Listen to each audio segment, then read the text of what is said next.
بسم اللہ الرحمن الرحیم۔ اسلام ہسٹری چینل کے تمام ویورز السلام علیکم۔ کنکریوں نے کلمہ پڑھا۔ حدیثوں میں آتا ہے کہ ابو جہل ایک دفعہ رسول اللہ صلی اللہ علیہ وآلہ وسلم کی خدمت میں آیا اور کہا کہ میرے ہاتھ میں کیا ہے، اگر آپ بتا دیں تو میں ایمان لاؤں گا۔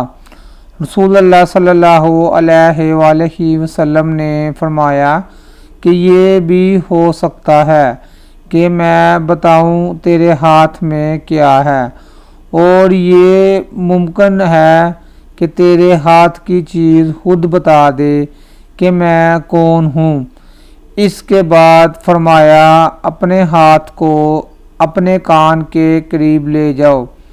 وہ جب اپنے کانوں کے قریب لے گیا تو ہاتھ کی کنکریوں سے آواز آ رہی تھی، لا الہ الا اللہ محمد رسول اللہ، لیکن اس پر اسے ہدایت نہیں ملی۔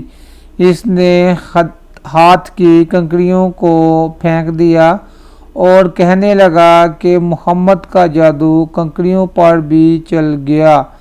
دیکھیے، ابو جہل ہدایت پانا نہیں چاہتا تھا، اس لیے رسول اللہ صلی اللہ علیہ وآلہ وسلم کا معجزہ بھی اس کے کام نہ آیا۔